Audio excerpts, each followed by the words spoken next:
You remember then, boo? No. The same thing happened in Algeria, in Africa. They didn't have anything but a rifle. The French had all these highly mechanized instruments of warfare, but they put some guerrilla action on. Hello and welcome to Guerrilla History, the podcast that acts as a reconnaissance report of global proletarian history and aims to use the lessons of history to analyze the present. I'm one of your co-hosts, Henry Huckamacky, joined as usual by my co-hosts, Professor Adnan Hussain, historian and director of the School of Religion at Queen's University in Ontario, Canada. How are you today, Adnan? Hi, Henry. I'm great. It's wonderful to be with you. Yeah, it's nice to see you as well. Also joined by our other co-host, Brett O'Shea, host of Revolutionary Left Radio and co-host of the Red Menace podcast. Hello, Brett. How are you doing? I'm doing well. Happy to be here. Yeah, happy to see both of you again. I know we just recorded 2 days ago, but I'm always really happy when we're all able to be here for an episode. We're also joined by an excellent guest to talk about a topic that I've actually been wanting to talk about for a while. We're joined by Max Ayo, who is an associated researcher with the Tunisian Observatory for Food Sovereignty and the Environment and is a postdoctoral fellow with the Rural Sociology Group at Wageningen University, which I probably mispronounced, but that's okay. Hello, Max. It's been a while since I've gotten to talk to you. I know Brett also has an episode with you on Rev Left about your book, A People's Green New Deal. It's really nice to have you on the program. It's fantastic to be on the program also. And just a small clarification is that I'm now at Ghent University in Belgium. Oh, congratulations for with the move. So the topic for today is the agrarian question and its importance to national liberation struggles. And of course, we've talked about various national liberation struggles on the show before, but we have not really touched on the agrarian question much in general or in regards to these national liberation struggles. So as we get into the conversation, I think the first thing that we need to do, just in brief, because we do plan on having a full episode on the agrarian question at some point. Max, can you orient our listeners as to what the agrarian question is? I know that has shifted over time in slightly different ways. There are various conceptions of the agrarian question. It's not really like a question in particular, rather than sets of questions that constitute a way of thinking about the economy within a country and even between countries. So can you just enlighten the listeners a little bit on what we're referring to when we talk about the agrarian question? The agrarian question is a conceptual frame or a framing device that we use to bring into focus the many social, political, economic, ecological, gender-based processes that are occurring in the spatial area that is not urban, that is in one way or another in the countryside. So there isn't like a meta thing that's beyond that. It's a lens to bring those into sharp view, particularly as a correction to historical overfocus on urban struggles and the forms of politics that are taking place in cities and in the struggle for state power.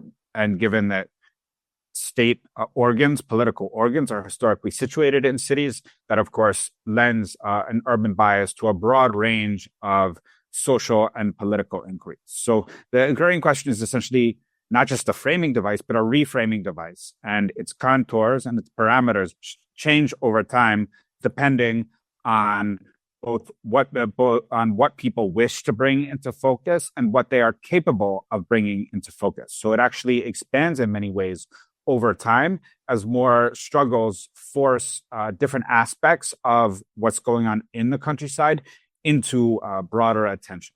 Just to hop in very quickly before I let you go on, Brett, with your follow-up, I just want to highlight the fact that, as Max lays out, this is a very complex set of relations. It's not a specific question. Oftentimes if you just look online and you Google, what is the agrarian question, you'll find something very, very simplified, like, where does the surplus for industrialization come from? Sure, this is a component of the agrarian question, but it's only a component of the agrarian question. And I appreciate Max for laying out these different threads that play into it. Anyway, Brett, go ahead. Yeah, so now that we have that basic idea, I'm wondering, why has the agrarian question been so important for revolutionary movements in particular, and so central to the history of Marxist and national liberation struggles in particular? Even when the agrarian question was originally being framed by Engels in Western Europe, there was an urgent political question of how should primarily or initially urban-based parties or intellectuals or political organizers or politicians orient to these large peasant populations, right? That was the original agrarian question. It was how to orient politically to extant large masses of people who had theretofore not been effectively organized by the left, right? So in any country where you have, very simply, a demographically significant portion of the population living in the countryside, the agrarian question asserts itself or should assert itself almost organically. Historically has asserted itself more or less organically, simply by virtue of the fact that those are the people whose social demands and political demands and needs and also subjectivities need to be attended to in the process of attempting socialist revolution and trying to consolidate socialist revolution through either post-colonial or post-revolutionary state formation and economic development, right? So it's very central. Agrarian questions are also actually very central in the North, in ways that are really less apparent, primarily because of the demographic shifts I was just mentioning, primarily because you have had huge shifts of population from the countryside to the cities, and therefore many people would assert that the North Atlantic does in fact not have an agrarian question, which blocks from view at least two central aspects of political struggle in the North. One is the question, and people love this word solidarity, right? But the solidarity does not usually get asserted or get raised when it comes to how to orient to a Southern agrarian question of, say, national liberation, right? In fact, that implies a corollary political task in the North, on the one hand. On the other hand, the agrarian question in the North has only been so-called settled or consolidated on the basis of several processes, interlinked processes of primitive accumulation and ongoing processes of neocolonialism that, in fact, need to be transcended in order to have just resolutions of all kinds of social contradictions on a worldwide basis. Yeah. I noticed that you've done a lot of work on North Africa in particular, and in your research and consulting and policy writing and work. And so I thought this might be a good focus for seeing how the differing national liberation experiences, movements, and struggles in North Africa dealt with the question of land and the agrarian question and peasant society. And I guess I'm thinking a little bit about Fanon's Wretched of the Earth. And, he talks very obviously when he's, pitching it broader. But of course, many of his examples are drawn from the experience of Algeria because of his participation in that national liberation struggle against French colonialism. But I recall even in the very first chapter, he says, like, the peasants, people in the countryside, their chief concern is land and bread. This is what the whole revolution is about. And politics has to address itself to that. And he makes a big point of saying, of distinguishing between these urban, political orientations versus the broader struggle in the countryside, which we know, the FLN was best organized actually for most of the struggle in the countryside and successful there. So I'm wondering if maybe you could talk about the Algerian case and how the agrarian question functioned in there. And perhaps if we have an opportunity, we can look at the differences in places like Tunisia and Morocco that had a very different path and different subsequent histories. But let's start with the Algerian case. I mean, so in the Algerian case, you had an incredibly violent process of settler colonial land alienation, which was first required the imposition of settler property relations and settler sovereignty, that is, the political capacity to impose the rule of Western capitalist property upon a foreign country, right? So even before, throughout the 19th century, the French had a great deal of trouble imposing property relationships. And this is why they leveled the country to the ground, right? They eradicated half of the population of Algeria during the course of settler capitalist colonization. And of course, settler colonialism is always settler capitalist, but I use this terminology deliberately because, in fact, conceptually speaking, there's been successful evacuation of the materialist aspects from settler colonialism to the point that, in fact, contemporary theorists don't consider Algeria a settler colonial case. We can bracket this question, but it's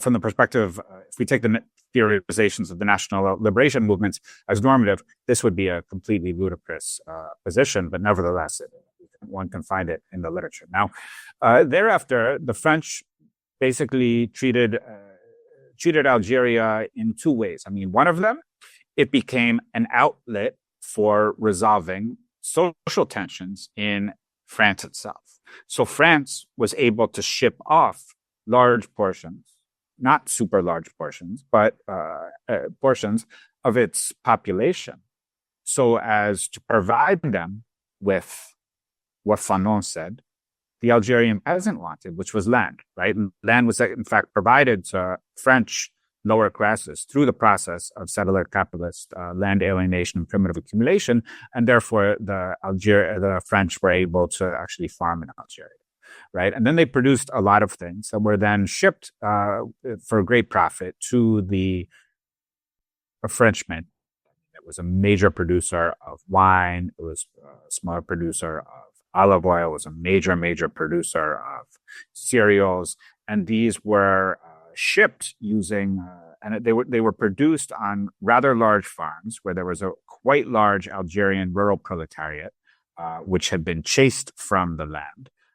There were other portions of the country where the Algerians had retained their own land, and so they were also semi-proletariat. That is, they would be working the land during some portion of the working year, and in other portions of the year receiving their subsistence from basically their food from subsistence plots, right?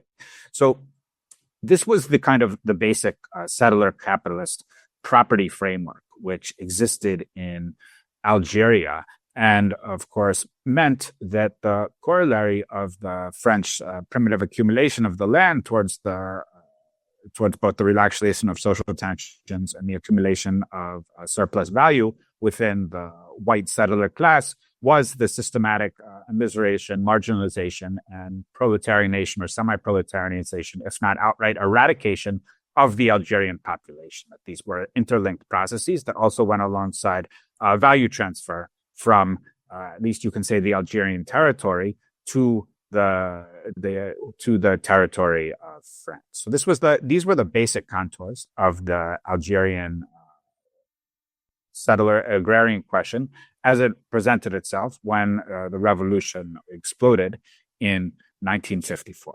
Now, it's worth actually adding something, is that it's commonly thought, right, that Fanon was writing about Algeria in The Wretched of the Earth. I think this is because people have never heard of a country called Tunisia, frankly. And it's understandable. And there are, of course, portions where he's clearly talking about treating Algerian prisoners in the psychiatric hospital. It goes without saying, this is about Algeria. But when he's talking about the national bourgeoisie and national consciousness and so forth, if one has studied this period of Tunisian history, which I did because I wrote my dissertation on it, so I know a bit about it, including reading probably half of Bourguiba, the president of Bourguiba's speeches from the post-colonial period from 1955 until 1970, you realize Fanon was, understandably, because he was living in Tunisia, he was reacting to Bourguiba. So one finds the same phrases. You would say the battle for decolonization, the battle for liberation becomes the battle for underdevelopment.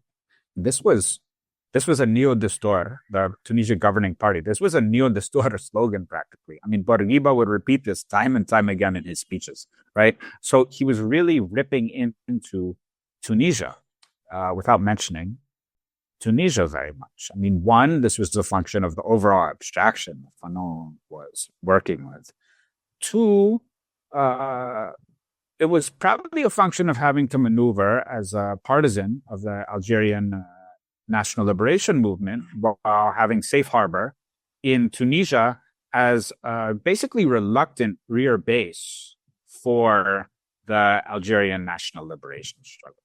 So you had these mixed aspects, and so this is a bit disjointed. But now to go back to Algeria, I mean, this is why the kind of systematic semi-proletarianization and immiseration of the Algerian people was exactly why Fanon put the issue very bluntly, and he was saying the people want bread and land. Actually, the people want land as a means of getting access to bread, right? And this is why Fanon is such a central figure in thinking about the agrarian question. And it also presents itself as something very odd in contemporary Fanon chatter, that Fanon's focus on land has actually basically been extirpated from the great majority of the theoretical corpus that works on Fanon. I think people appreciate his baroqueness and his deployment of Hegelian terminology and so forth, because theorists like someone who's hard to interpret, because then you can make them say what you want. But in fact, people didn't, there's been comparatively little focus on something. Fanon was really telling us very simply. He said, yeah, we want, the people over there want land, right? And so it's understandable that this has been really suppressed in Fanon chatter, because of course, the actual central basis, the central material basis of white supremacy on a world scale is settler land relationships and their subsequent transmutation into neocolonial land relationships. I mean, we know this from the Patton Acts, and we also know it, frankly, from Walter Rodney, and we also know it from Eric Williams, that actually wealth from the land, if not direct ownership of the land, has been the central basis for accumulation on a world scale and retains an absolute centrality. So if you don't address or lift up this fundamental process of dispossession, theft, and this fundamental and ongoing contradiction, you don't have to address it, and you won't address it, and you can't address it. And it's understandable that kind of compatible left doesn't want to address those things, right? Or finds it natural to not lift up those things in the first place, even though they present themselves the absolute central social contradiction on a world scale, and also present themselves as absolutely central to every major revolutionary struggle going on in the world today. Just to follow up a little bit more on the history of the Tunisian peasant revolts, because as you said, it seems like many people have not heard of Tunisia, and I know that you are, more aware of it than just about anybody else that I can think of. Can you talk a little bit about the history of those peasant revolts within Tunisia? Because to my understanding, there was essentially two waves of peasant revolt in Tunisia, one of which was very heavily influenced by the agrarian question just explicitly, and one was a bit more Nasserist in origin. Am I understanding this correctly? I mean, let us say you're understanding it better than 99.9% of the planet. But I may make a few corrections just because it's the other. No, go ahead. I want you to correct me, Max. This is exactly what I want. Yeah. Just because it's the topic of my dissertation and my manuscript that I'm slowly inching away on. So, this is one way of phrasing it. But actually, first of all, I like to think of the Tunisian agrarian question as a part of organic and contiguous Arab agrarian question, right? I mean, and an agrarian, a pan-Arab agrarian question that emerged against the threat of imperialism, settler capitalism and monopoly capital, right? Intertwined, interlocking social, economic, and political forces that were carrying out processes of dispossession and exploitation on a world scale, right? So, the initial burst of Tunisian armed activity, especially the armed activity which came from the Tunisian peasantry, was first it was in actually eastern Tunisia in the mid to late 1940s. Zeramdin Fellaga, right? And these, in fact, was explosive, and they were hated. They were hated by the French colonizers, and they were carrying out this. They were kind of we could call them bandits of sorts, but they were rebelling in the eastern countryside, and it's to the point that we don't actually have proper histories. First of all, right? So this is again a case where the political economy of knowledge construction actually overdetermines the epistemology. So we don't even know, it hasn't been written about properly, also because these were peasant revolt, right? Not so popular to write about, especially including in the Tunisian academy under neo-colonialism. Now, what's interesting is that some of the Zeramdin Fellaga were, I believe, captured and killed when they were trying to go to Palestine. So Tunisia sent a huge disproportionate portion, and Tunisia is a small country. It sent a huge portion of the North African fighters who either went to Palestine or were trying to go to Palestine, right? Now, these fighters, first of all, were also part of an agrarian question. They were fighting against the political face of monopoly capital, Western trusts, Zionism, which is actually a settler capitalist process of land alienation, right? They were fighting against that process, right? So this was actually, as I see it, this is part of the Arab agrarian question, and you can say the Arab peasant war, which unfolded against the varied forces of Western colonialism or settler colonialism, which was backstopped by the West in the Arab region. Now, these fighters were the most effective contingent that actually entered the Palestine front, entered from Syria. And the fighters who were training in Syria, including some of the officers who were training in the officers school, these people then went on to form the nodes, the nucleus of the Tunisian armed national liberation struggle when they went back to Tunisia after demobilizing from the Syria front into Palestine. So they went back to Tunisia, and the history of of course, it's a bit murky.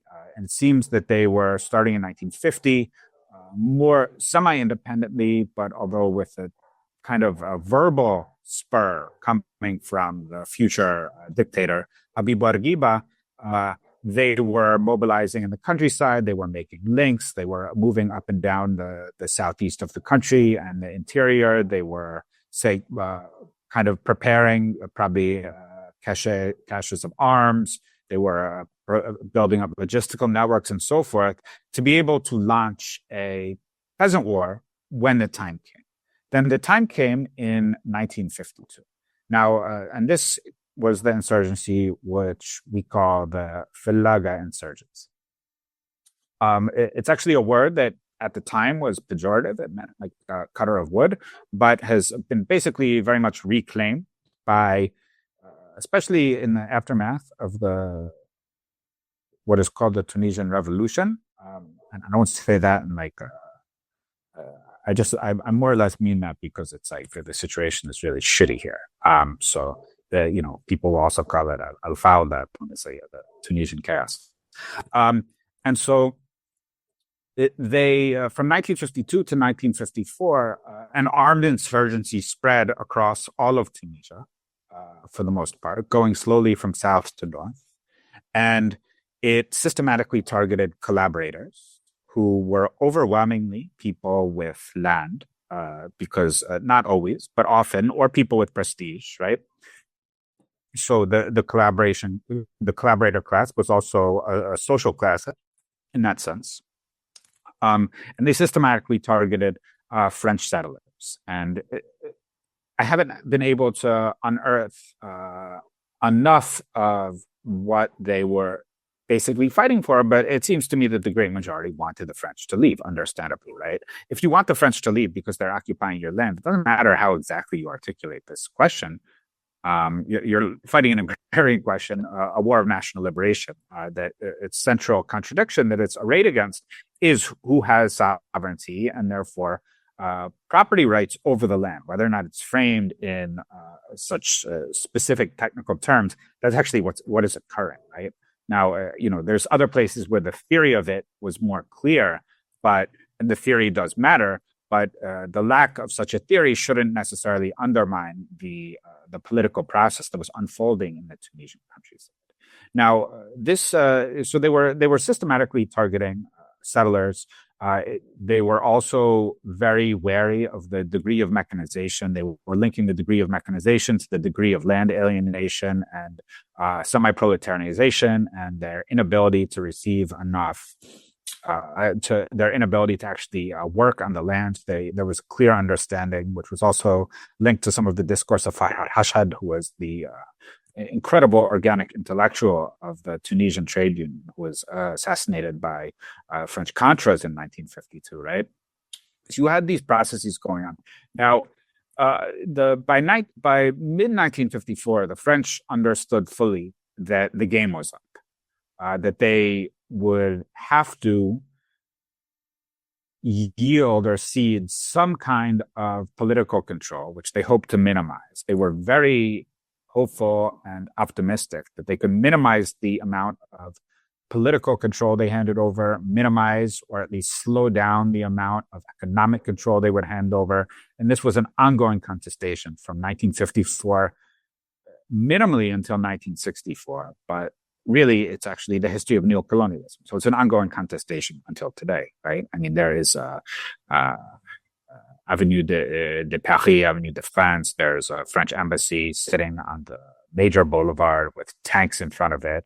There is a French cultural center occupying a huge portion of downtown Tunis, which is treated more or less as French sovereign territory. And the French ambassador has a house in upscale suburbs that I'm not even quite sure how big it is, but it's quite huge and with 5-meter walls. Now, the point is that, okay, so this Bourguiba basically brokered the partial demobilization of this insurgency starting in November 1954 with the promise of internal autonomy. So he basically used it as, I'm sorry for these dogs.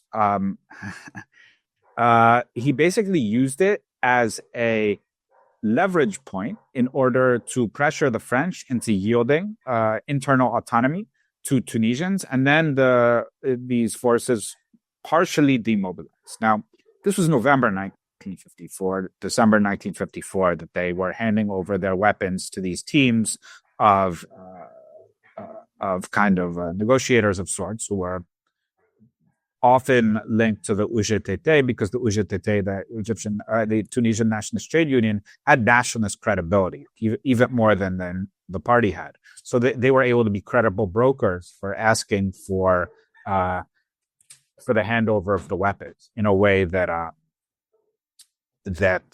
the party, let alone the French, were not. Right. So they demobilized. Now, some of them went to Algeria immediately. Right. They fled. They didn't flee. They mobilized over to Algeria to join the struggle there. They didn't see a political distinction in that way between the armed liberation struggle in Tunisia and the armed liberation struggle in Algeria. Other portions, more or less, either surrendered old weapons or more or less, and this is still unclear in the evidence uncovered thus far, or they basically said, okay, yeah, sure, we're going to give up these weapons, but we're going to maintain our logistical networks and we're going to maintain portions of our organizational networks, and we're going to start fighting again in 1955. So by early 1955, they were already preparing for another war of national liberation, right? They didn't, so they effectively accepted to put down their weapons for like 6 weeks, right? Which basically means it's not really clear to what degree they expected that what they were doing was any form of a farewell to arms at all, right?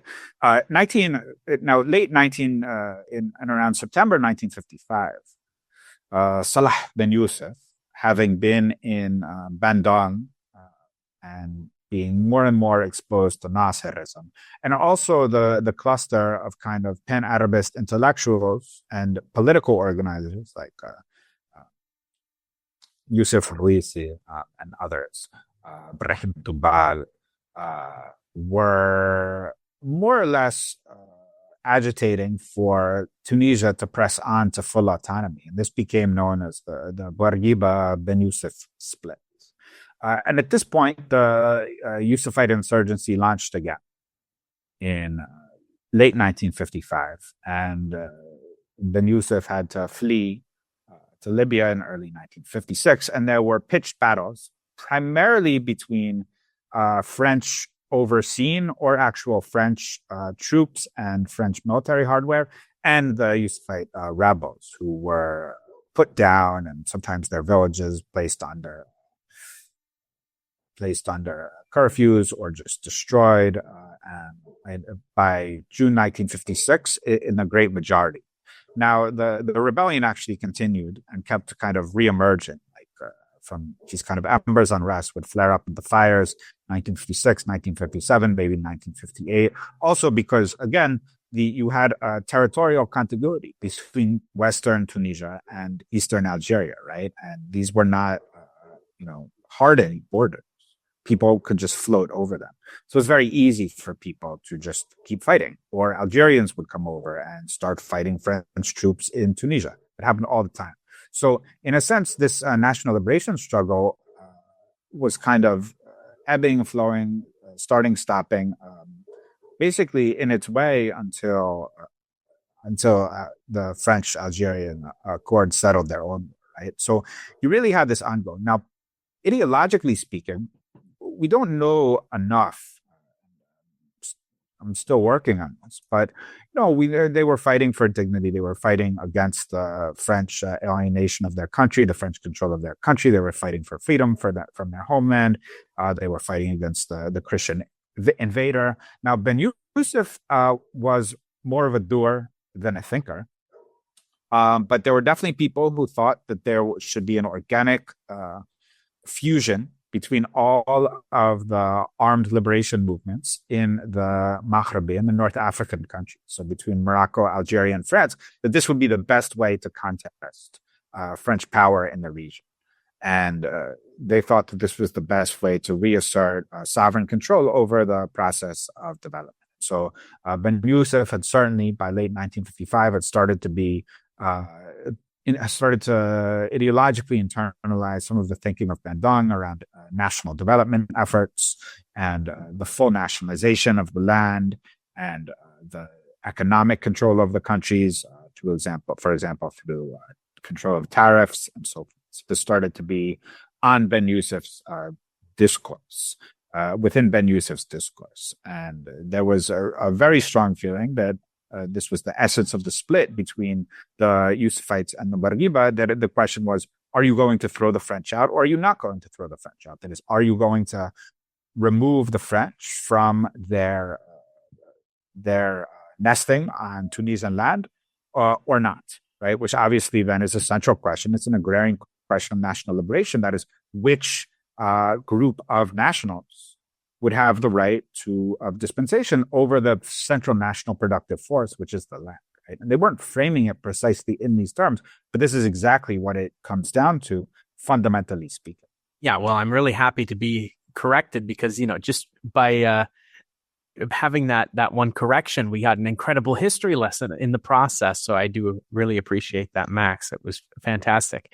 One thing you mentioned, though, you made mention of Palestine, which was actually something else I wanted to ask about. So when people think about Palestine, they think about a lot of different components and aspects to the conflict that has been going on there since 48, and, well, frankly, even before that. But they generally don't frame it in regards to the agrarian question. And this is something that you point out in your excellent essay, which I highly recommend everybody check out. Does the Arab region have an agrarian question, which was in the Journal of Peasant Studies? And just to paraphrase you in one sentence on the topic of Palestine, which, you know, gets extensive mention throughout this excellent essay, you say Palestine is the quintessential land struggle, yet its specifically national dimension has suffered the inattention of critical agrarian studies. So can you discuss a little bit why the agrarian question is central to the Palestinian struggle, and also why you think, which you know, again, you dive into in this paper a bit, but why you think that it hasn't gotten the attention of critical agrarian studies, why people, you know, especially in the West, but even just in academia more generally, haven't discussed the agrarian question with regards to Palestine. I think it's really interesting. Yeah, Palestine is a agrarian question because the basic demand of the right of return, for example, is the right to return to the lands and territories from which the settlers dispossessed the Palestinian people, right? And that the right of return is always maintained as absolutely central to the Palestinian struggle. It's particularly, of course, relevant to the refugees who are living in the surrounding camps, who are living in absolute squalor and complete poverty, and so forth, right? So this is a question of return to actual property. This is therefore, this is an agrarian question of land. This is a question of, again, which national group and also which forces within that national group would have control over the national productive forces. Now, Riyad Musa has a fantastic unpublished, which is related that it's unpublished. There's a fantastic dissertation showing that, there was a huge portion of the Palestinian population that on the eve of the Nakba were still, they were not holding enough land for their survival, but they were holding enough land that it mattered to their survival. And the alienation of that land was, in fact, a process of primitive accumulation. You are shifting the control of property from Palestinians, and especially from the Palestinian lower class. You're depriving them of their property, and you are transferring it to a social bloc that is organically linked to European imperialism. I don't quite want to say European social bloc because people objected it. So there were substantial portions of the population that were not of European origin, sure. But organic, from a political economy, from a class perspective, it became organically fused with the European, the interests of European monopoly capital, right? Now, in fact, the proximity to the Nakba spatially and people living in the settler state during that time, this actually accounts for class formation within the Israeli Jewish population itself, right? The closer people were to living in the territory at the time of the Nakba, the more wealthy they likely are, right? Which is why you have, especially the Germans, although the Germans brought their own capital with them, that's one of the wealthier portions of the Israeli Jewish population, right? So, it's just like it's absolutely central, this question of land. Now, who has the capacity to determine the disbursement of property rights within this territory, which became called Israel and is Palestine? Who determines the allocation and the political control of property rights? Right now, it is the Israeli regime. And the struggle for liberation and return is a struggle to say Palestinians, and of course from the left, the working class Palestinians should have the right to non-alienation, that is, should be de-alienated from the productive forces within historical Palestine, which is first of all the land, right? And I'm framing this in very technical terms, although the discussion is not amongst the Palestinian movements is not always using these technical terms. Just to clarify that these technical terms from a theoretical analytical perspective are applying precisely to what's going on in Palestine, right? I mean, I don't think there could be any plausible argument against it, even though it doesn't enter the discourse necessarily on those terms. So I'm just kind of doing it as a heuristic device to kind of highlight what I'm talking about. That is, it's very clear that there is a central agrarian question that is Palestinians can have no hope for building socialism or building eco-socialism unless they have some kind of control over their national productive forces. Now, what is their national productive forces? Well, there isn't very much. There's some industrialization in Palestine. There'll be, God willing, dispossession of the factories. But nevertheless, the land remains a central source for people's well-being.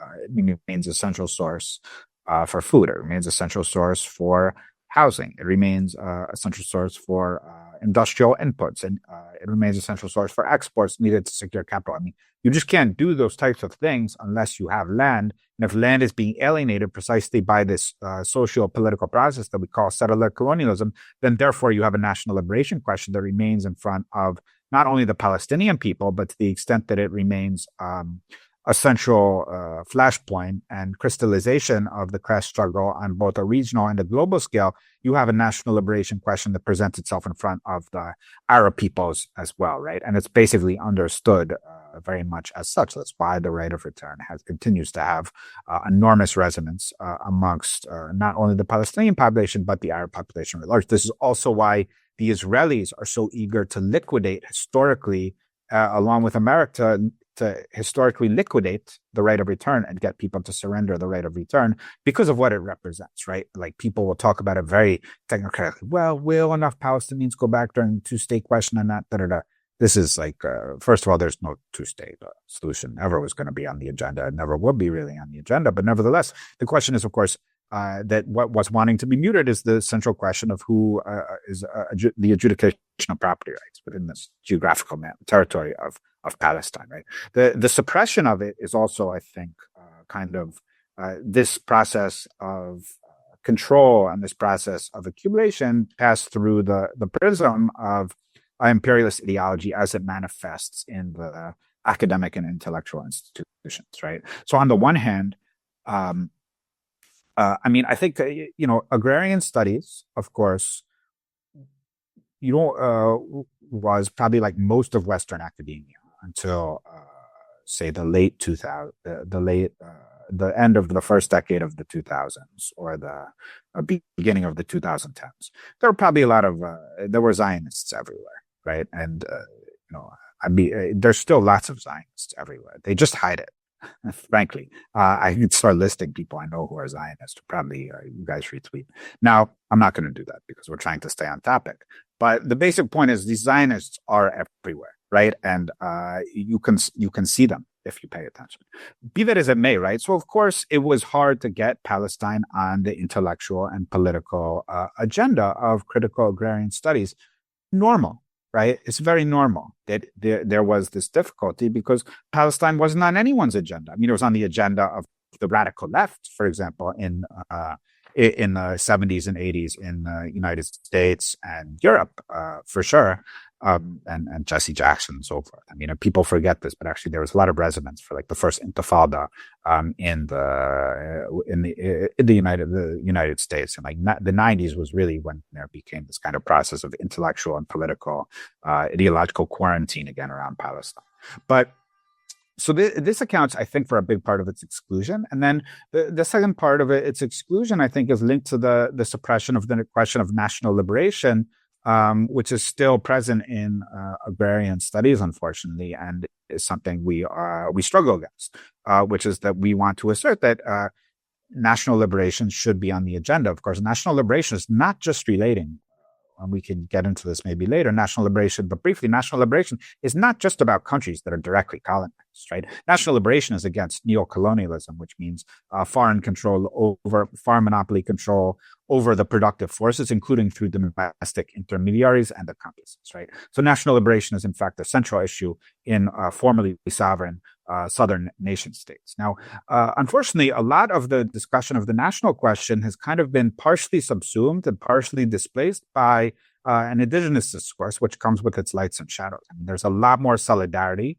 with domestic indigenous forces, for example, in the United States, in Canada, in Australia, and also on a worldwide basis where the fourth world has really been the underside of not only Western colonial, Western state formation, but has furthermore been somehow the underside of often processes of national consolidation in the third world. So this is a serious contradiction that one should not denigrate in any way, shape, or form. But nevertheless, this is not the same as stating that there is an ongoing national liberation question, which is directly unfurling against the forces of monopoly capital, right? Which means that there's a direct, overt Western culpability. Now, so I think of course, I think the indigenous question is tremendously complicated, and it's very plastic, right? People are saying, okay, well, if you support the indigenous struggle in the United States, then you should, or in Palestine, then you should support the indigenous struggle in exactly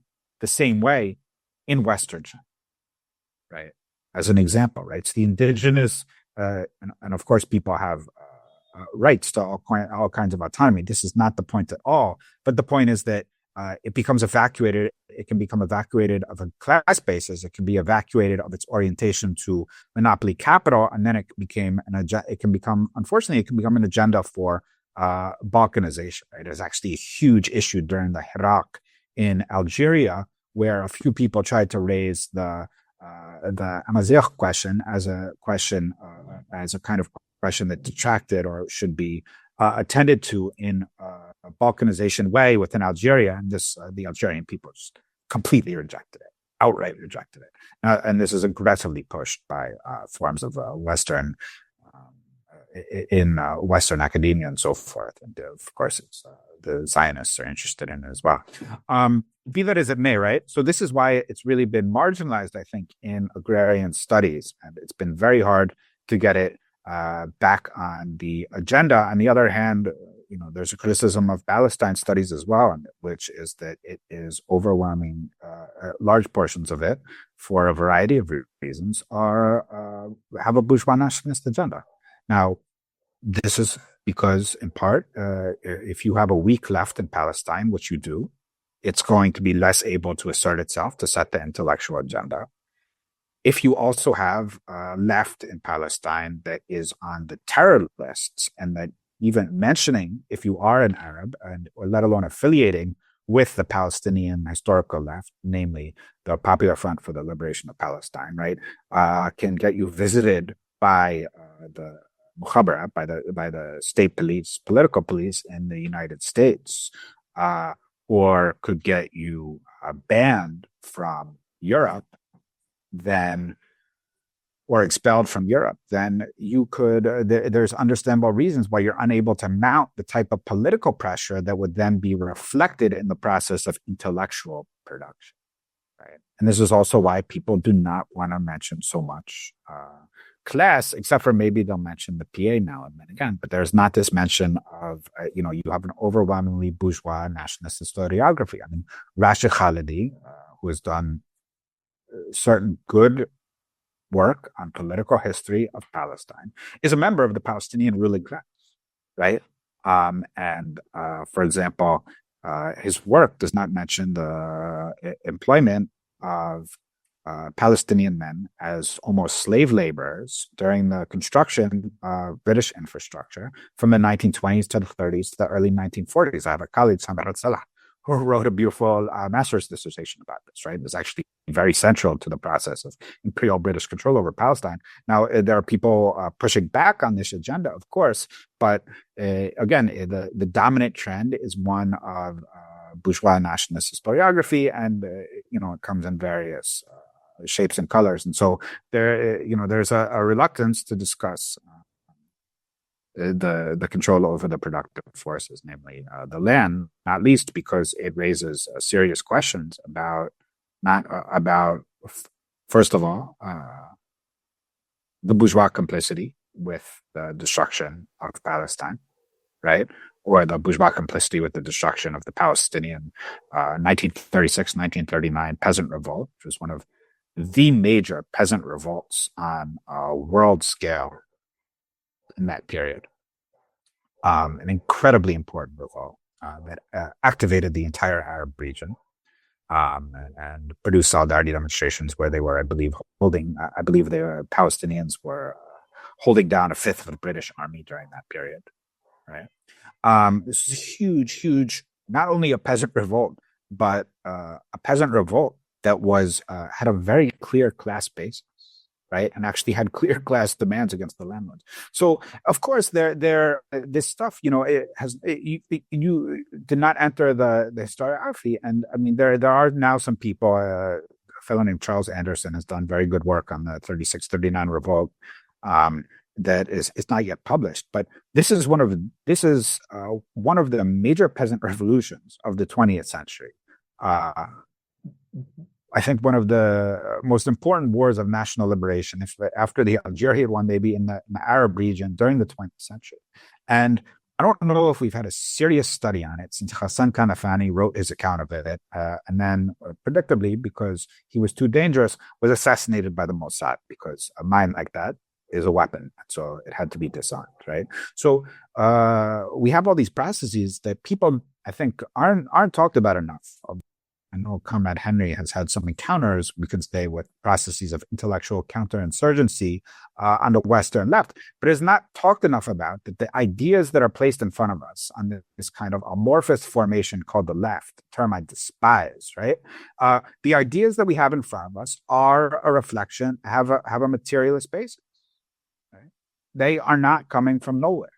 And there are various, this is not our fault always necessarily, but there's also class projects within the left about what does and doesn't get put on the agenda. And if that's not understood accurately, then you cannot contest it. And if you can't contest it, then you can't win.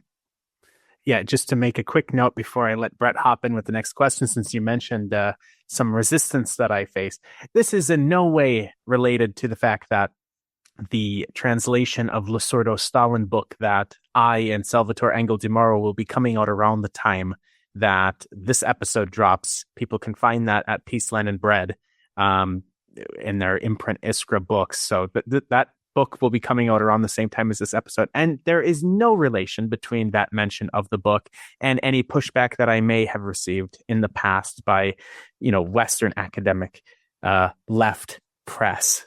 Anyway, Brett, go ahead. Yeah, well, brilliant and in-depth analysis as always, Max, on that last question. You just dig so deep with that stuff. It's just like a learning experience to listen to you talk.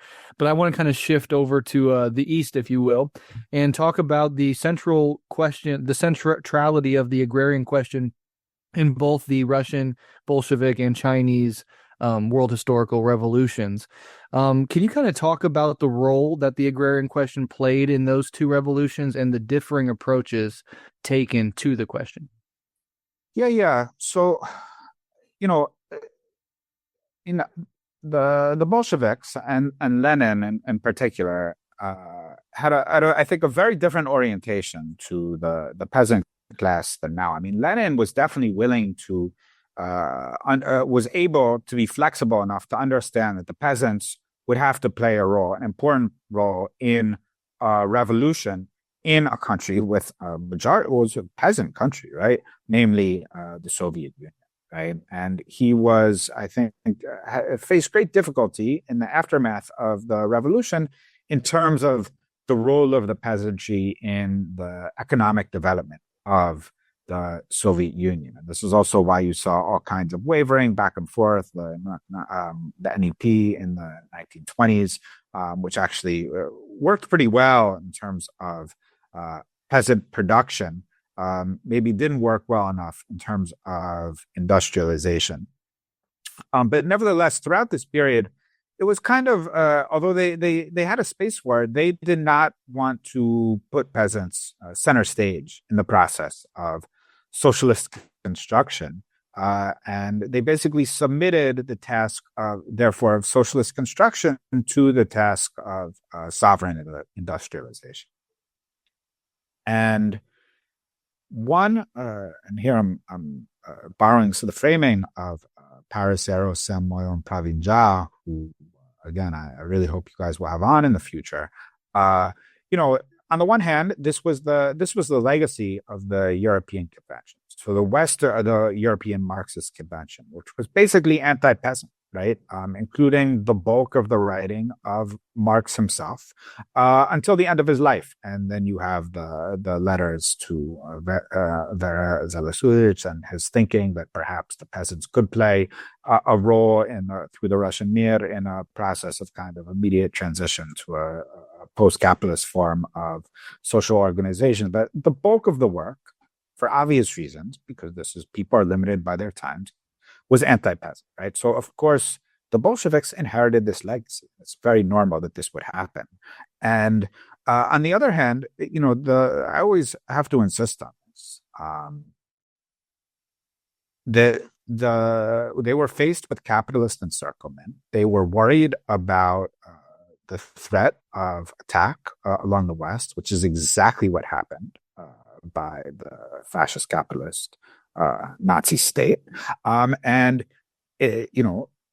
There is somehow it is lost that the Soviet industrialization debate was largely informed by the need for breakneck industrialization in order to armor the Soviet Union against attack, right? And why is this? This is omitted. Why? Because people in the West, in my opinion, actually cannot really imagine that countries have legitimate security concerns. They're like, oh, are you aligning with the bourgeois? I'm like, bro, you can't have hospitals and social security systems and shit if your country is being invaded. Sorry. Like, I want social security and hospitals, whether I live in a capitalist regime or a socialist regime. Like, I want to be able to cross the street and not worry about getting bombed, right? I want some basic things like that. I also definitely want to build communism.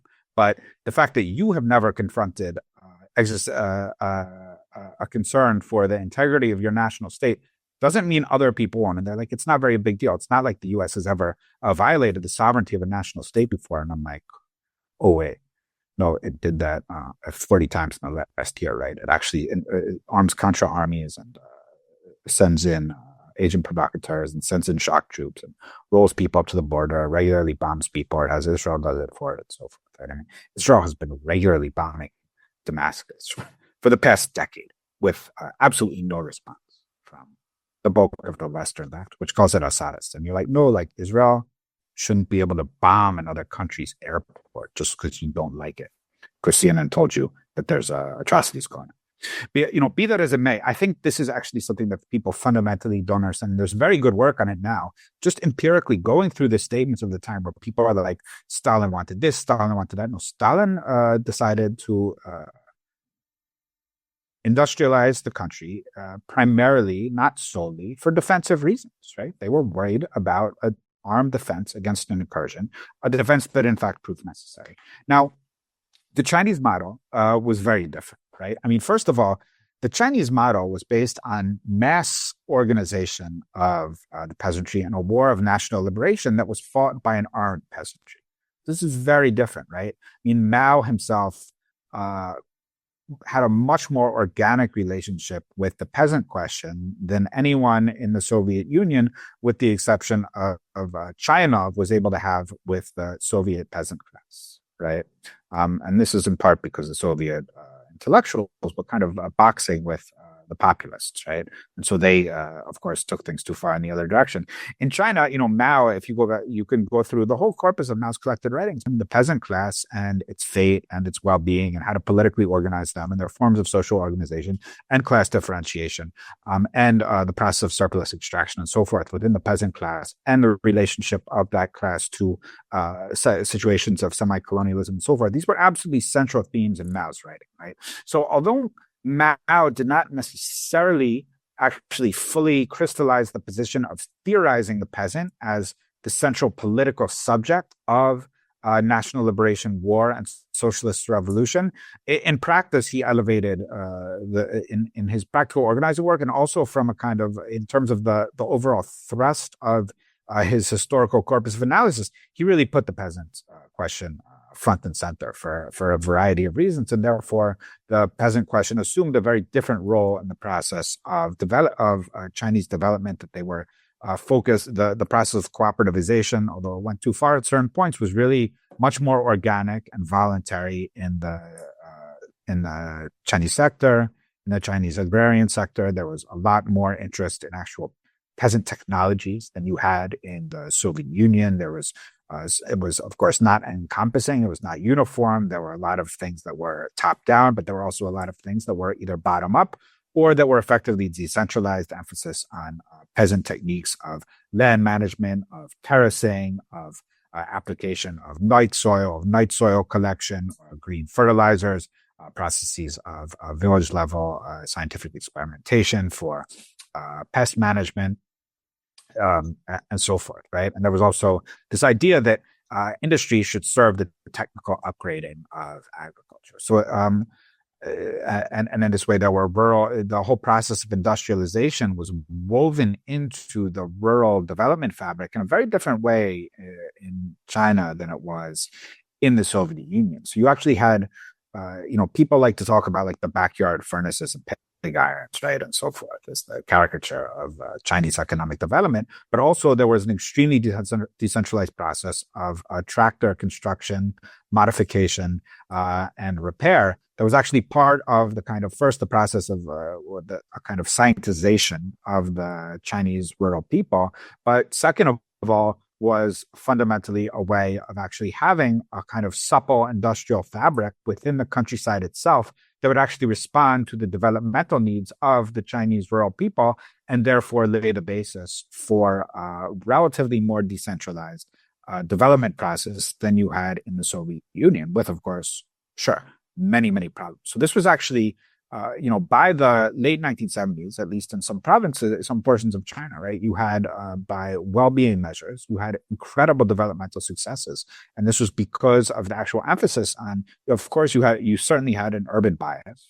Again, I put a lot of the blame on the offensive industrialization. I mean, Mao was understandably terrified of what was happening in Korea. I mean, he had just seen North Korea leveled to the ground, right?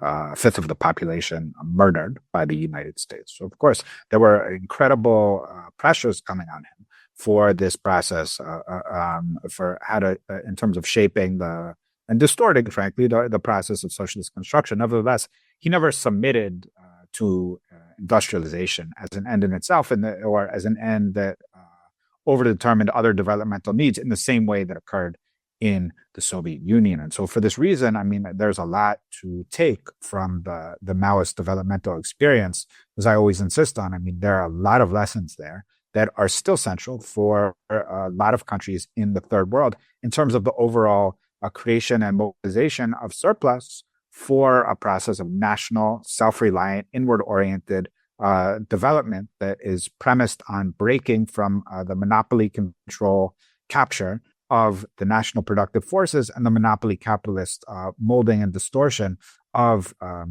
national development planning and imperatives, basically to keep wages low and secure surpluses for the North. As a couple of things that you've mentioned have stimulated me to ask you about some interconnections that perhaps you could analyze and, draw these strands together. But it seems in several of these different contexts, the question of imperial war and pressure and encirclement has sort of affected land policy, industrial policy, development. If I'm thinking a little bit about the whole question of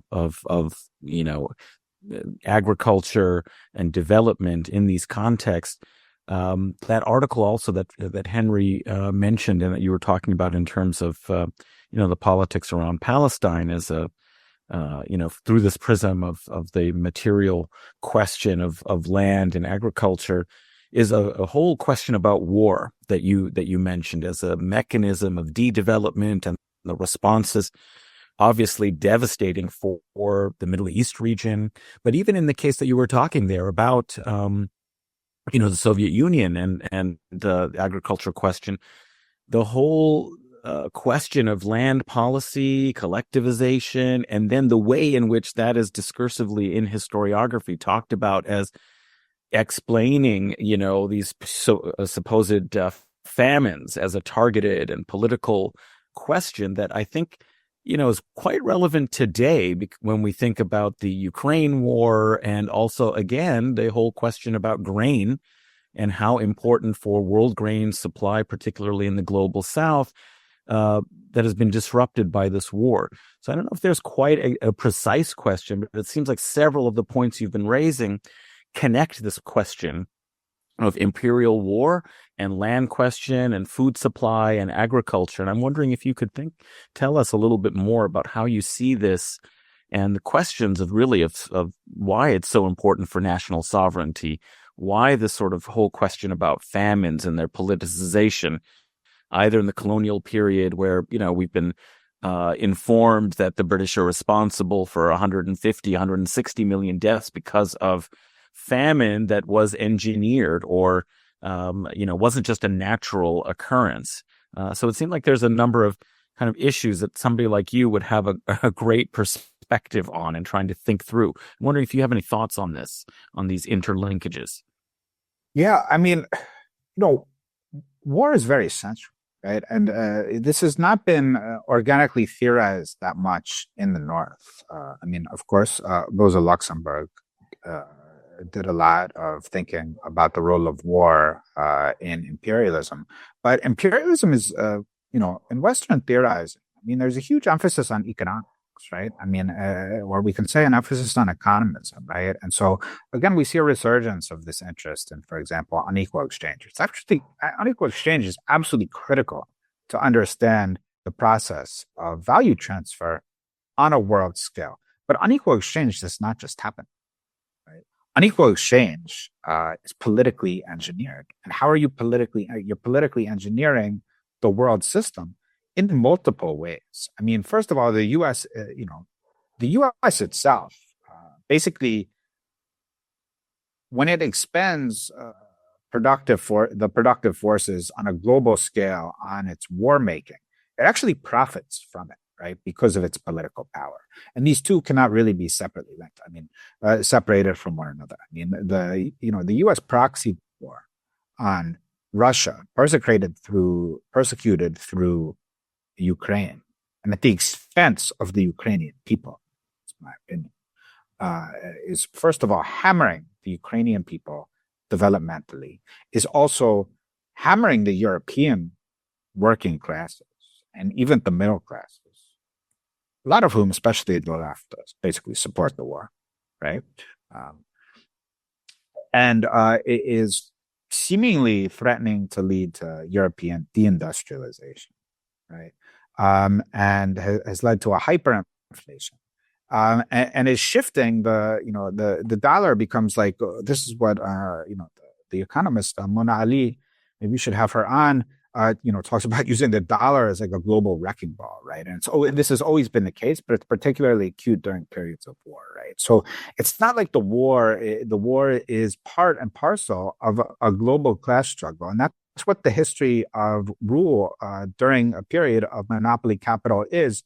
It's a history of class struggle, and war is part and parcel of that class struggle. It's a policy, but it also has a class aspect, right? Now, so it's central, in fact, to all kinds of developmental processes, and we can't pull it out. And in fact, the burden of Western Marxist mythology and myth making and hallucinations that emanate from SOAS and so forth, right, are basically about removing war from class analysis. Now, it's very interesting. War, and if you look, for example, at the Arab nationalists, the Marxist current of Arab nationalists, they were first of all central that war was also about ideological victory and defeats, and the strength of national movements themselves, right? So the Vietnamese victory, for example, in the War of National Liberation was understood as a victory for the working class on a world scale, and also was in fact why they thought they came to think that this ideology, the ability to think that you could win, was absolutely central to the Marxist end of Arab nationalist theology. Whereas on the other hand, and this is one point that Ali Qadri always makes, is that the Israeli victories against the Arab states, in fact, instill, he says, are persecuted and successfully instill a sense of ideological defeat. Right. So, these wars are operating at the ideological level. They're also operating in terms of who has control over productive forces. I mean, if you break apart these nation states, then they are not able to administer their productive forces. I mean, so you're also disempowering labor on a world scale, because the ideology is not just about it's not nationalism. It's also a labor ideology. Like, is labor feeling empowered to resist, or is labor in a state of profound defeat? Right. So to the extent you ideologically defeat labor, which you do through war, if you're the imperialist ruling class, then you contribute to the ideology that makes it not able to struggle for increasing its share of global of value on a world scale. So the wars themselves are part and parcel of a class war that is persecuted at the ideological and material levels simultaneously, right? The war also, becomes a way to shatter social wealth. So what happens in wars in the Arab region is that what's lost is value that has become crystallized in state infrastructure. So what is lost are electricity lines. What are lost are hospitals. What are lost are government buildings, because there's so much capacity in the West, right? We're like, well, if some of our infrastructure got bombed or broke, we would just rebuild it or whatever. Not that this happens in America, right? It just is allowed to slowly deteriorate. But at least in principle, right? The idea doesn't enter that actually you face a material constraint on the ability to rebuild infrastructure. And so this war is kind of pursued for destroys these kind of these socialized and crystallized outputs of the collective labor process in the periphery of the world system.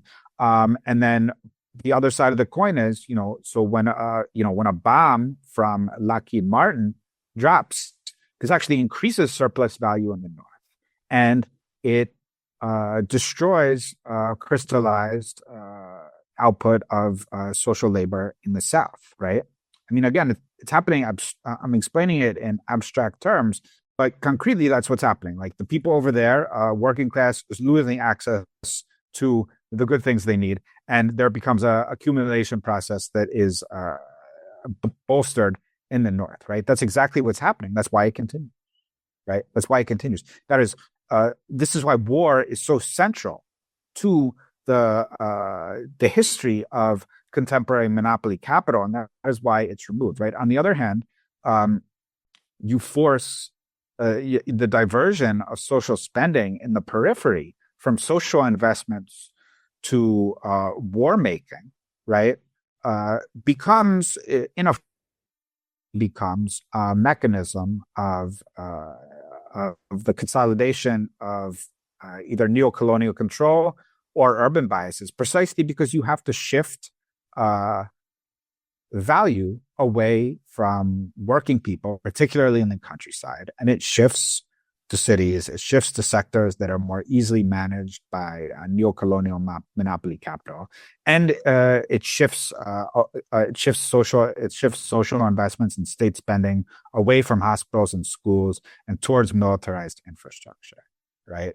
And it's not fashionable, but if you use a functionalist logic, then why is it happening? Because it serves the system, right? And it is happening, and it keeps happening. And yet, so many people, you have a dominant discourse, I think, very often, that is like, why are there so many wars going on, right? People literally cannot explain. I'm like, well, just use some functionalist logic. And they'll be like, well, you can't find that in the documentary evidence. I'm like, who wrote the papers?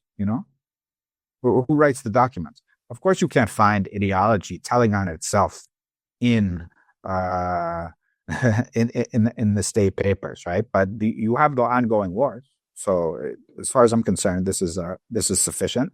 And you have the ongoing process of polarized accumulation, which requires constant war making in order to keep it polarized, right?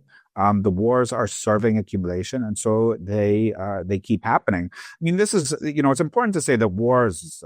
I've been using war as a bit in a bit of an essentialized manner and dehistoricized manner, because I've been talking about the wars of northern monopoly capital, right? But actually, then you have the wars of national liberation, right? Which are necessary, which are imposed on the South, right? But nevertheless are historically necessary in order to to break the northern monopoly grasp over the southern productive forces, right? And so this is generally required.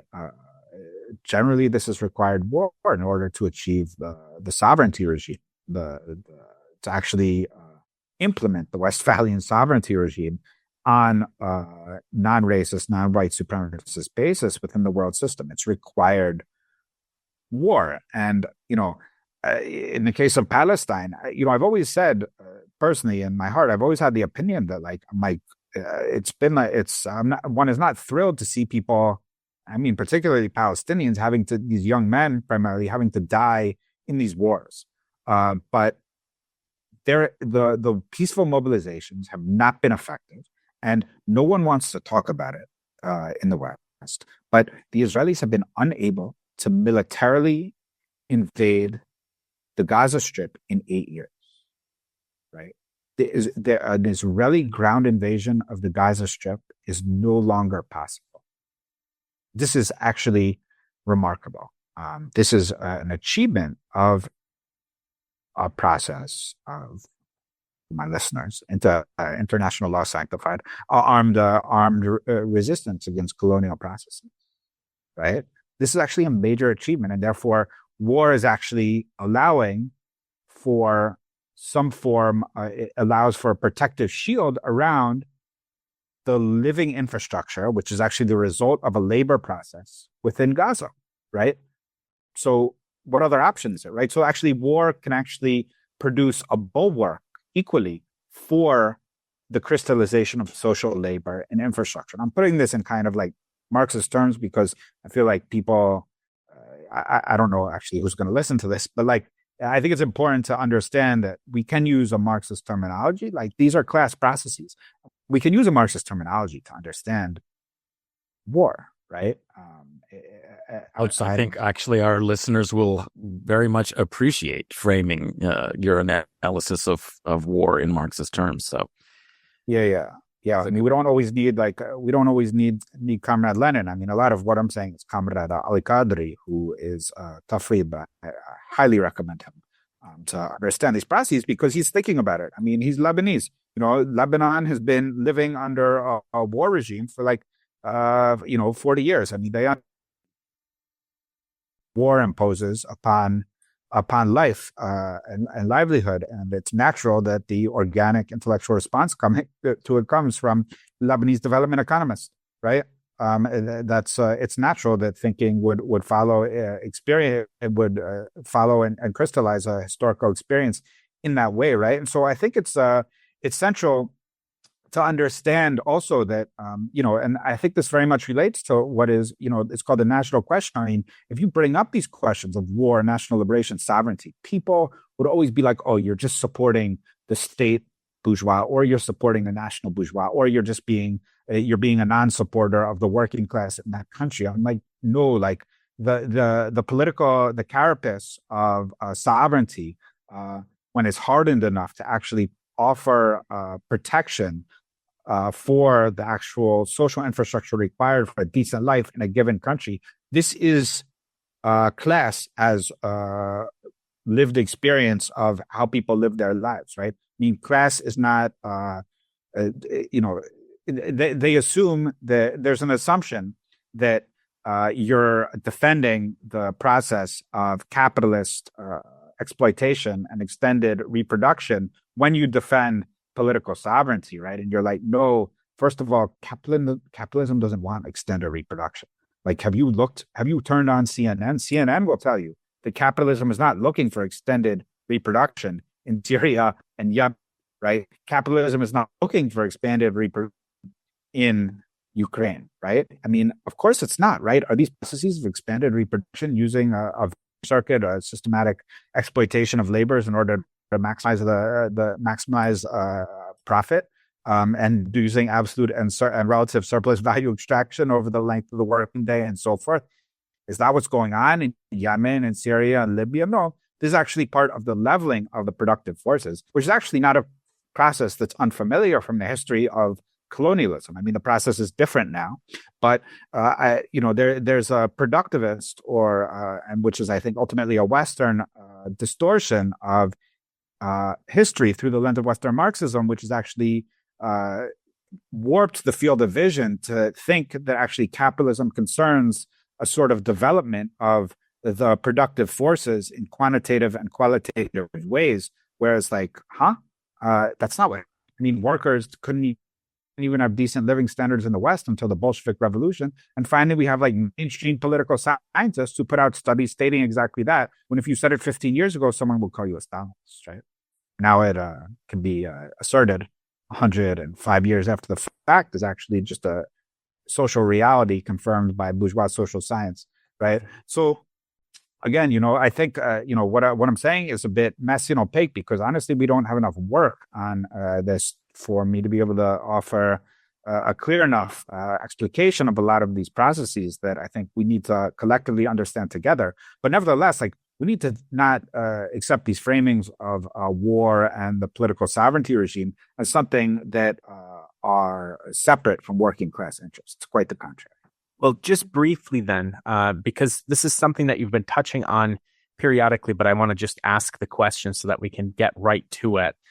There's very few critics that are more sharply critical of the Western left and Western academia than you, Max. It's one of the reasons why I appreciate and love you as much as I do. But within the Western left and within Western academia, as we've been touching on throughout the conversation, there is a dearth of coverage and discussion of the agrarian question. And this even is in the case of speaking of these national liberation struggles, these national liberation revolutions, where they are explicitly agrarian in nature, where the role of the agrarian classes was central to the struggle for democracy, socialism, whatever that national liberation struggle was oriented towards. And yet the Western left and Western academia still manages to willfully miss this point and obfuscate the centrality of the agrarian question within these points. So what I want to do is just allow you to, have your say in a very directed way. Why is it that the Western left and Western academia completely ignores the agrarian question, both in the case of national liberation struggles as well as more generally? Right. Although I'm super critical of a lot of central nodes of Western left intellectual production and the tendencies, right? There's, it's gotten much better on the agrarian question in the last 20 years. Knowledge production is a reflection of political struggle. Political struggle is what creates shifts in knowledge production. So it was the journal Peasant Studies, for example, was launched in 1970. I mean, this was a time of widespread peasant wars of national liberation. And that opened the space and put it on, fundamentally, put it on the agenda, right? And with their, then more recently, you had a lot of important organic peasant movements or processes of agrarian struggle in the South, particularly in Latin America, like the Semteja, huge movement. You had the Agrarian Reform, the AMAP, in Cuba, and the process of agrarian change in Cuba, right? You have a massification of agroecology all over Latin America. And these have helped to put agrarian issues on the intellectual agenda in, let us say, a more ecumenical framework, although again, without an emphasis on the national question. And in fact, sometimes the opposite. I mean, you have some people in these journals referring to Evo Morales carrying out authoritarian populism. This is just a travesty of, it's just a racist travesty of thought. Now,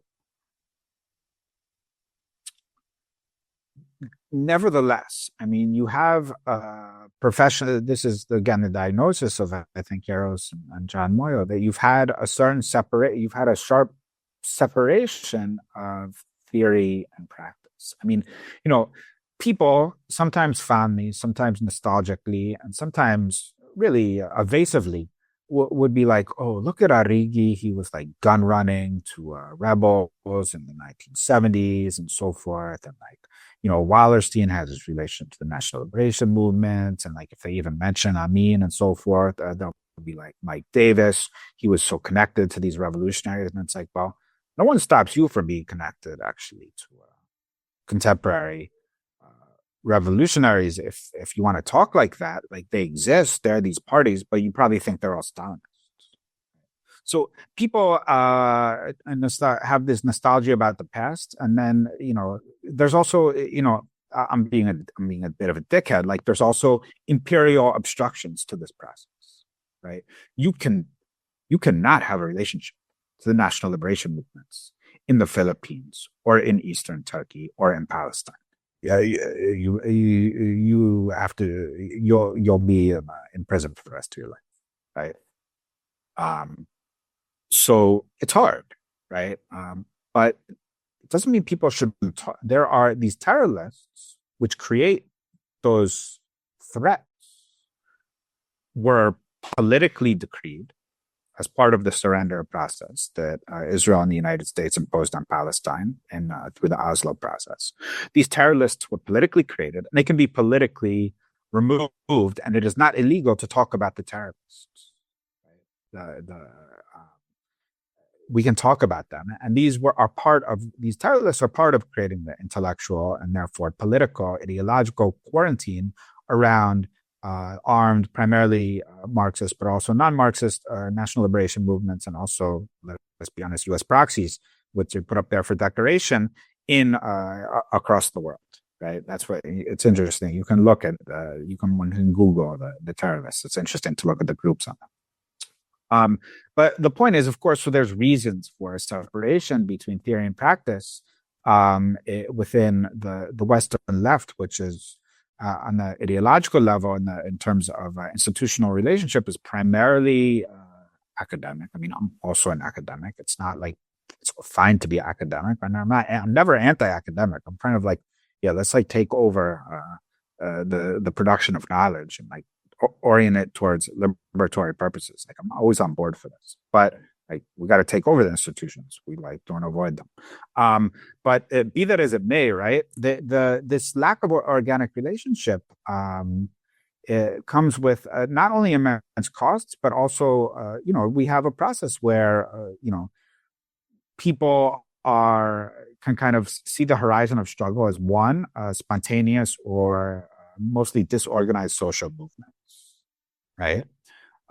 Or Alexandria Ocasio-Cortez and Bernie Sanders, right?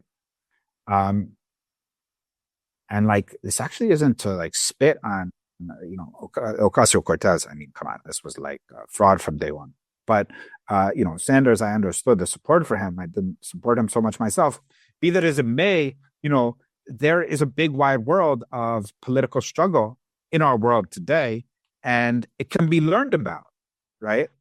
There's young fellow over there in I think Denmark or something who spends all his time learning about the Houthi struggle and is working a lot on Yemen. But why is he like the only dude doing that? Also, I think Jude Qadri is working on it. But like what's happening in Yemen, which I don't know enough about either, is one of the most important struggles in the world today. I mean, I think it's today's Vietnam. You have an armed insurgency of pastoralists, and slum dwellers, and peasants in one of the poorest countries in the entire world who are fighting off the United States and run through its proxy Saudi Arabia and also the Emirates, and who are liberating territory and also have a huge, actually, Marxist Leninist history in that country, which inflects the thinking of the rebels and also the government on various levels. I mean, and I frankly don't know enough about it. I wish I would love to know much more than I currently know. But, people, even on the intellectual level, people are pushed away from looking into that. And there's a lot more interest in, say, looking at authoritarian, presumably autochthonous, endogenous, self-activating Arab authoritarianism in Syria. Right now, this is a function of the imperial constitution of what is called Middle East studies.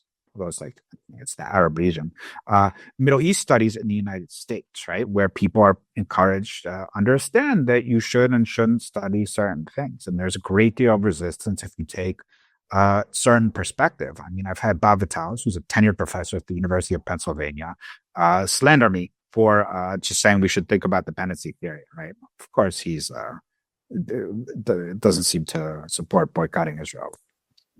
Big shack there, right? But the point is that, you have disciplinary pressures within the universities, and you also have people who, because they aren't thinking about those people over there in a country like Yemen as their comrades, it becomes easier to internalize those disciplinary pressures.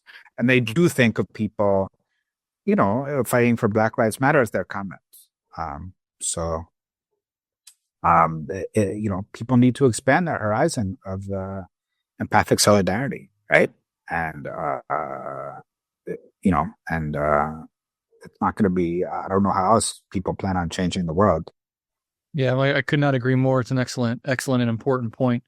This is the closing question we have for you, and I think I speak for everybody. That's a real pleasure to have you on and to learn from you, and our audience appreciates you as well. But for the final question, we've looked at in the past, we've kind of looked at certain problems in the present, and I kind of want to look forward for the final cue. So, what is the relevance of the agrarian question for the 21st century? It has two faces. One, a question of national socialist development in the periphery of the world system, that is in all of Africa, in huge portions, if not all of Latin America, in most of Asia. It is either central to the process of securing, let us say, a politically and economically sovereign surplus for national development efforts. That is, while there's capital in the world system right now, that capital is primarily under the control of the northern monopolies, right? So if you want to be able to use a capital for national infrastructural development that is socialist construction, that's going to come from your countryside. There's not another place it can come from. Then it can be used to build up a national sovereign industrial plant as well, right? So you need it. You also need it to assure the social reproduction of the population. You also need it to, that is, to supply people with food and also as inputs into the industrial process that then can come back to the countryside. You also, the central interface for the stewardship of the ecology is agriculture.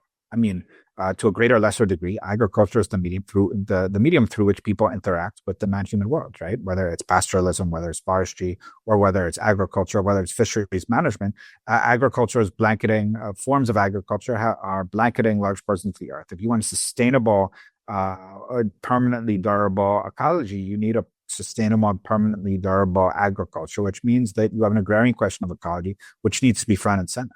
Right.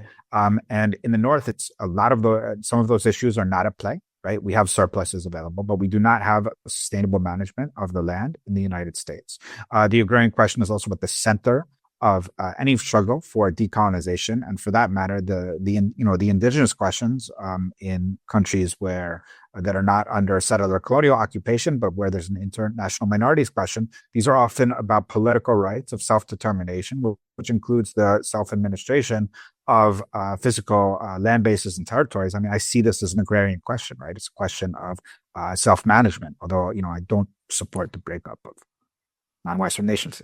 So you have these dynamics. The agrarian question is everywhere we can look, right? So it's not like the agrarian question. It's not where is it? It's kind of like where isn't it? Yeah, that's a great note to end on. Again, our guest was Max Eil. I can't tell you how many times I've suggested people pick up A People's Green New Deal, which is Max's book. In my opinion, and I'm not just saying this because Max is on, but I have said it other times on the show as well. It's one of the most important books that's come out in the last few years, in my opinion. And I've recommended it to hundreds of people by this point. So I do appreciate you writing that work, Max. And just can you tell the listeners where they can find you, find more of your work, and perhaps tease what's the next project that you have coming out for us to take a look at? Well, you can find me on ResearchGate. You can also find me on my locked Twitter account, frankly. And you can find me on Google. I would like to be able to offer people a publicly accessible place to find my regular chatter, but you won't find it. I'm sorry to say. What I'm working on, I'm working on the history of Arab dependency theory, and I'm working on developing my work on Tunisian decolonization into a manuscript on the Tunisian Peasant War. Well, on both of those projects, as they get towards their completion, let me know, and we'll be happy to bring you back on to talk about each of those on the show, because they're definitely topics that we should be talking about on this show. So thank you very much for that, Max.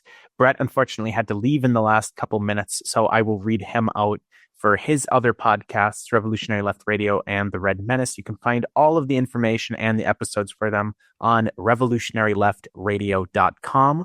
Adnan, how can the listeners find you and your other podcast? Well, you can follow me on Twitter at Adnan A. Hussein, Husain. And if you're interested in some aspects of the Middle East Islamic world, I have a podcast called The Majlis, Majlis. And I think learning about Tunisia's peasant war would be, when it's available, a great topic also for The Majlis. So that's the kind of thing we're interested in. So listeners, check it out. Absolutely. I learn a lot from Adnan's show, so I also highly recommend to check that out. As for me, listeners, you can find me on Twitter at Huck1995, HUCK1995. And I will just say that we're recording this mid-December, but by the time this episode comes out, because we have a couple other things already recorded, my co-edited book with Salvatore Engel de Mauro, a new translation of Domenico Lasordo's Stalin, History and Critique of a Black Legend, should be coming out right around the time the episode does. So if you're still listening to this and you're interested in that book, it'll be available for a very low cost print copy or as a free PDF. So you can find all of that by either following me on Twitter, where you'll certainly see me tweeting about it at Huck1995, or via Peaceland and Bread, which is the publisher of that book. You can also follow Guerrilla History on Twitter at Guerrilla_pod, GUERRILLA_pod. And you can help support the show and help us expand. We also will have, just teasing things, it looks like we will have a spin-off show launching around the time that this episode will be coming out as well. You can help us continue to expand by going to patreon.com/Guerrilla History. Again, GUERRILLA History. All of your contributions are greatly appreciated. So until next time, listeners, solidarity.